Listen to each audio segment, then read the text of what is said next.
Hello everyone, कैसे हैं सभी लोग। जॉब तो हर कोई करता है, हर किसी को जॉब चाहिए क्योंकि समाज की जरूरत बन करके रह चुकी है कि गवर्नमेंट जॉब चाहिए।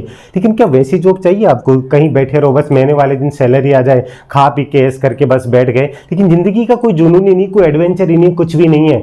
ऐसी जॉब पा करके भी कुछ भी नहीं हो पाता। लेकिन कई लोग ऐसे होते हैं जिन्हें जॉब तो चाहिए लेकिन उसके साथ में एडवेंचर भी चाहिए। इस एडवेंचर के पीछे मैं आज से नहीं पड़ा हूँ। ये वैकेंसी कल आई थी, कल से आपको काफी वीडियोज मिल चुके हैं, लेकिन नहीं, कल भी मैं आपको वीडियो दे सकता था, लेकिन मैं एक दिन लेट नहीं। वैकेंसी 2 से 3 साल लेट है। मैं आपके पीछे कब से पड़ा हूँ इस वैकेंसी को लेकर के। फर्स्ट जो वीडियो बनाया था 21 मई 2020 को, जाके चेक कर लीजिएगा। दूसरा वीडियो इसको लेकर के फिर से अपडेट करने के लिए 13 मई 2021 को। तीसरा वीडियो आया था 10 अक्टूबर 2021 को।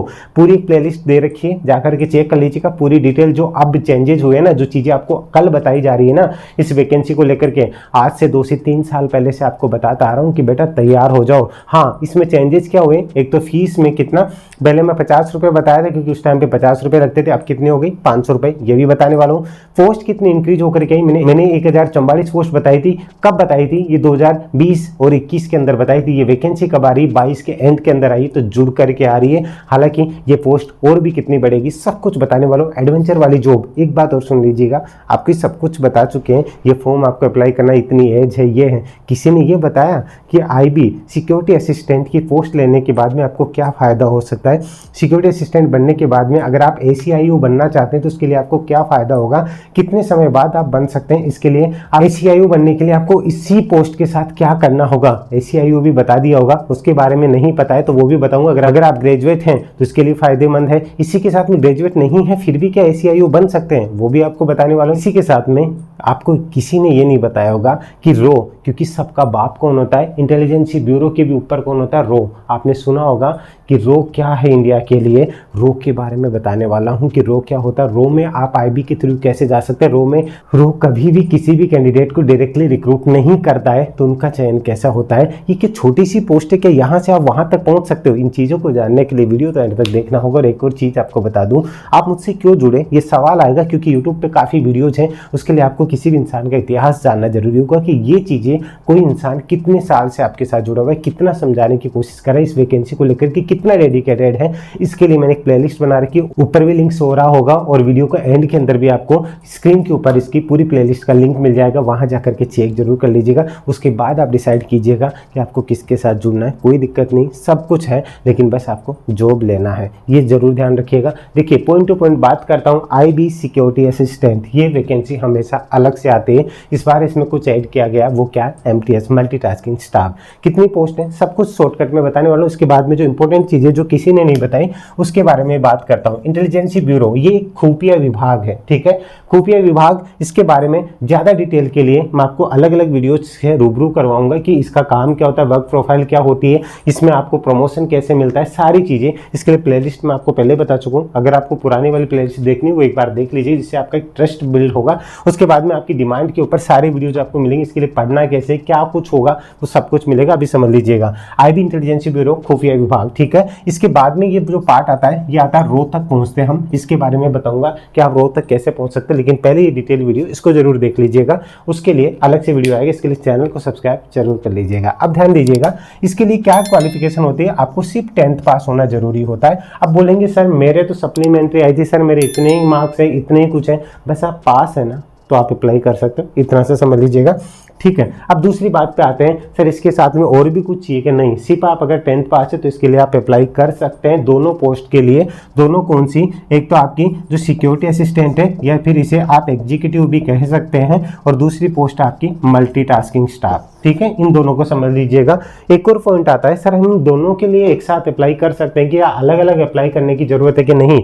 एक ही फॉर्म में आपको ऑप्शन मिल जाएगा, आप दोनों पे इस पे टिक कर सकते हैं। दोनों पे अगर आप टिक कर देते हैं, ठीक है, यानी दोनों के लिए अप्लाई कर देते हैं, आपकी एक ही फीस लगेगी, तो आपका जा क्या रहा है। लेकिन एज फैक्टर की बात करो तो इसके लिए एज फैक्टर पहले था 18 से 23, लेकिन अब क्या हो गया 18 से 25। जब मैंने पहले बताया था, क्योंकि ये वैकेंसी कब आने वाली थी? वैकेंसी आने वाली थी 20 के एंड में और 21 के स्टार्टिंग में, तभी 18 से 23 आती, लेकिन ये लेट आई है क्योंकि मैंने पूरा बता रखा है कितने गैप के बाद में सिक्योरिटी असिस्टेंट आती है, कितने के बाद में ACIU आती है। 18 से 25 और MTS के लिए आपके 18 से 27 साल की जो है एज फैक्टर आपका होना जरूरी है। ये बात क्लियर है? इतना सा। आपको फीस क्या है? फीस आपकी 500 रुपए है, अदर कैटेगरीज है उसमें 50 रुपए की छूट है, उनको कितनी है 450 रुपए है, ठीक है, यानी ST SC OBC उनको मिला करके, और बाकी के लिए कितनी 500 फीस है। अब इसके लिए कुछ समझिएगा कि सर इसमें अलग क्या है, आपको अलग अलग पेपर देना पड़ेगा कि नहीं लाडलो, इसके लिए आपका एक ही पेपर होगा, ठीक है, एक ही एग्जाम होगी, लेकिन इसके लिए 3 स्टेप करने होंगे आपको, सिक्योरिटी असिस्टेंट और एग्जीक्यूटिव के लिए वो आगे बताने वाला हूँ, लेकिन MTS के लिए आपकी एक ही एग्जाम होगी।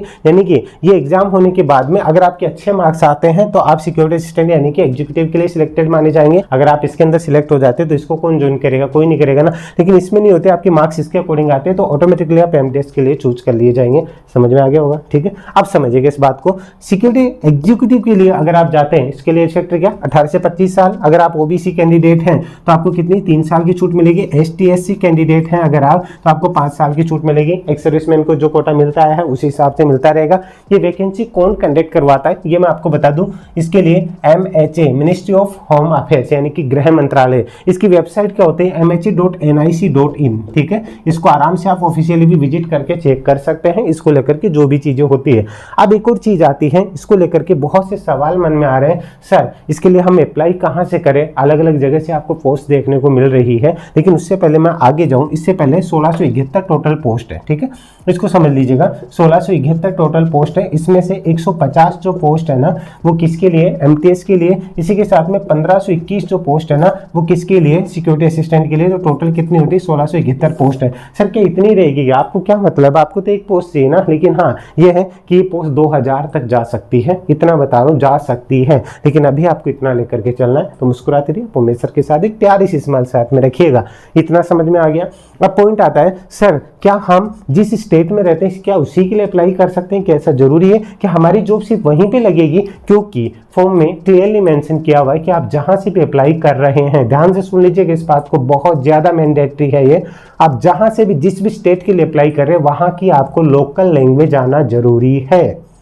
बात समझ में आ गई, ठीक है। अगर आप गुजरात से यानी कि अहमदाबाद से अगर आप अप्लाई कर रहे हैं, ठीक है, अलग अलग सिटीज के हिसाब से आपको दिया हुआ है स्टेट के अकॉर्डिंग, तो आपको गुजराती लैंग्वेज आना जरूरी है। उड़ीसा से कर रहे हैं तो आपको वहाँ की लैंग्वेज आना जरूरी है। पंजाब से कर रहे हैं तो आपको पंजाबी आना जरूरी है, और इसी के साथ में वहाँ का डोमिसाइल होना जरूरी है, यानी कि वहाँ का आपके पास मूल निवास प्रमाण पत्र होना आवश्यक है। सीधी सी बात, शॉर्टकट में बात करूं, आप जिस स्टेट में रहते हैं जहां का आपका मूल निवास है आप उसी से अप्लाई करें, क्योंकि वहीं की लैंग्वेज आपको आनी चाहिए और वो आती भी होगी। दूसरी बात, सर ये कहाँ यूज आएगी वो आगे आपको बताने वाला हूँ, तो ये चीज समझ गए। अब एक और मन में डाउट आएगा, सर अगर हम हमारी स्टेट से अगर फॉर्म लगा रहे तो हमारी जॉब भी वहीं होनी चाहिए। नहीं लाडलो, क्लियरली मेंशन किया हुआ है कि आपको जॉब है वो ऑल ओवर इंडिया में कहीं पे भी पोस्टिंग दी जा सकती है। वो डिसाइड कौन करेगा, वो गृह मंत्रालय डिसाइड करेगा, आप नहीं। कल को आप बोल दोगे नहीं रे भाई मैं तो राजस्थान से अप्लाई किया था, मुझे तो राजस्थान में रहना, नहीं, ये सेंट्रल गवर्नमेंट की जॉब है, आपको कहीं पे भी पोस्टिंग दी जा सकती है, लेकिन आपको वहाँ की जहाँ से आप अप्लाई करें वहाँ की लोकल लैंग्वेज लिखना पढ़ना आना चाहिए। ये बात समझ में आई, और हाँ बोलना भी आना चाहिए, ठीक है, समझ गए। ये चीज़ आपको इतनी सी क्लियर है। अब इसके बाद में हम बात करते हैं कि सर इसका नेक्स्ट स्टेप क्या होता है, आपका जो है एग्जाम होगा। अब इस एग्जाम के बारे में थोड़ी सी बात कर लेते हैं, इससे रिगार्डिंग तो सारी डिटेल आ गई आपकी कि आप 10th पास होने जरूरी है, इतना तो सभी होंगे। अब मेन पॉइंट जो आते हैं ना उसको समझ लीजिएगा, इसके एग्जाम पैटर्न को थोड़ा सा समझ लेते हैं। एग्जाम पैटर्न क्या क्या होता है, ठीक है, ध्यान से समझ लीजिएगा। इसमें आपके क्या क्या सब्जेक्ट आते हैं तो उसको गौर कीजिएगा। इसके अंदर पहला क्या आता है, पहले आता है जनरल अवेयरनेस, क्लियर है, जीए। पहले क्या होता था, जीए के अंदर ही आपका जनरल स्टडी भी मिक्स कर दिया जाता है, लेकिन इस बार थोड़ा सा अलग है, पहले समझिएगा। उसके बाद में हम ले लेते हैं रीजनिंग को, ठीक है, उसके बाद में हम ले लेते हैं मैथ्स को, क्लियर, उसके बाद में हम ले लेते हैं इंग्लिश को, और फिर ले लेते हैं हम जीएस को। ये टोटल कितने सब्जेक्ट हो गए लाडलो, 5 सब्जेक्ट। 5 सब्जेक्ट में सभी में से 20-20 क्वेश्चंस बनेंगे, यानी कि 20-20 नंबर के। एक क्वेश्चन है वो 1 मार्क का होगा, ठीक है, एक क्वेश्चन 1 मार्क का होगा। टोटल कितने नंबर का पेपर होगा, टोटल 100 नंबर का पेपर होगा। माइनस मार्किंग कितनी होगी, 1/4 होगी, ठीक है।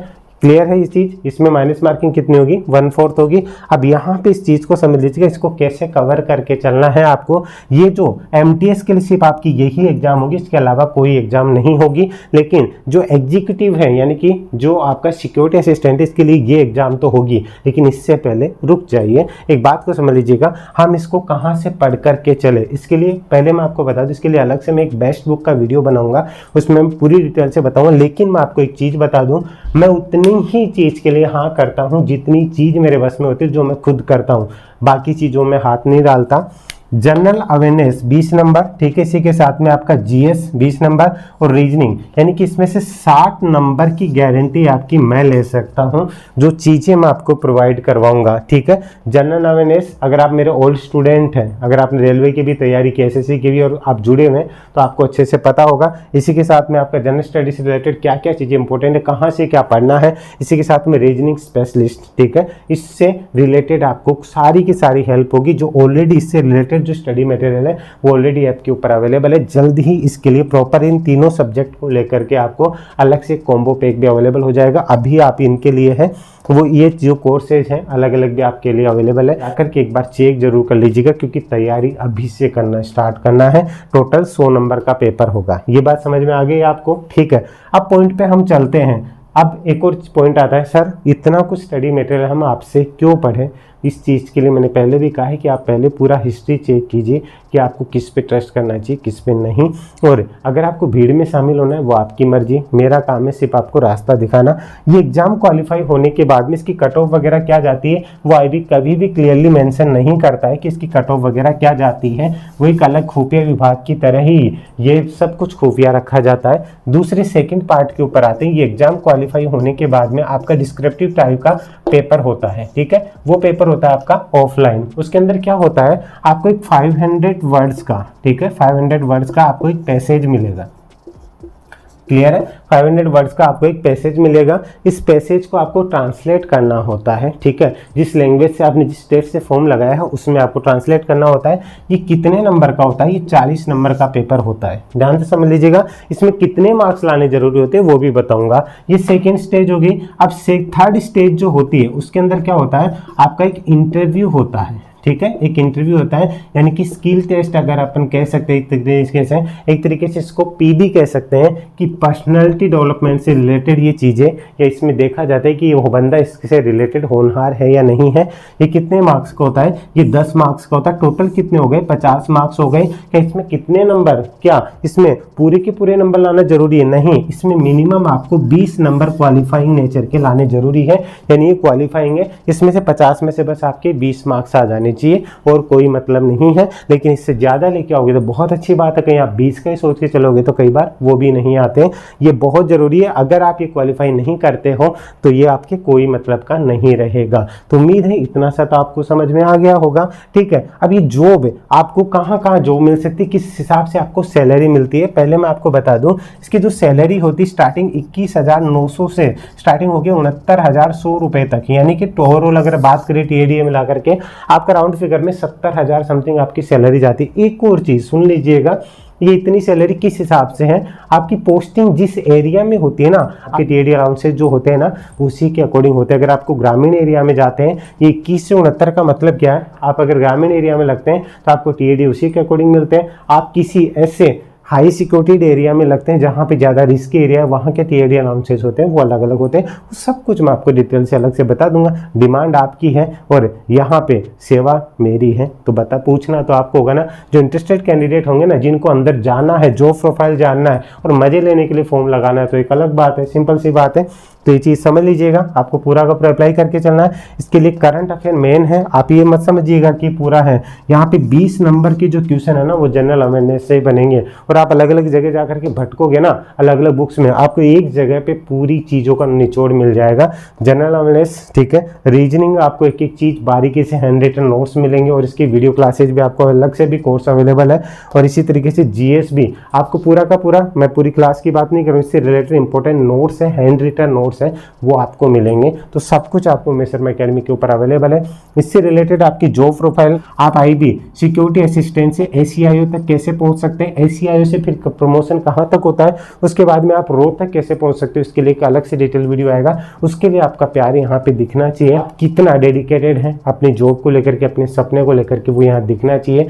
ज़्यादा से ज़्यादा सपोर्ट जरूर कीजिएगा, वीडियो को सभी लोगों तक शेयर जरूर कर दीजिए। मत सोचिएगा नहीं मैं लगूंगा, मैं किसी और को क्यों लगने दूं, ये सोच कभी मत रखिएगा। अगर आपकी वजह से किसी घर में और दिया जलता है, अगर एक रोशनी होती है, इससे बड़ा दान कोई नहीं होता है। तो आपसे रिक्वेस्ट है अपने साथ साथ दूसरों का भी अच्छा सोचा कीजिएगा। और अगर आपकी कोई भी क्वेरी हो, इससे रिलेटेड कुछ भी पूछना हो, तो आप दिए गए नंबर 7733943243 पर आप मुझे व्हाट्सअप भी कर सकते हैं। और बाकी सारी डिटेल आपको डिस्क्रिप्शन में अवेलेबल है, करके चेक जरूर कर लीजिएगा। और भी कोई क्वेरी होगी तो आप कमेंट करके बता दीजिएगा। अभी के लिए इजाज़त दीजिए, जल्दी आपको इसका बेस्ट बुक का वीडियो भी मिल जाएगा। जय हिंद, जय भारत, धन्यवाद। कोई भी सपना साकार करने के लिए सबसे जरूरी है सही कोच का होना। चुनिए उमेश शर्मा एकेडमी को और करे अपने RPS, CSSC एंड रेलवे का सपना साकार। Download the app now.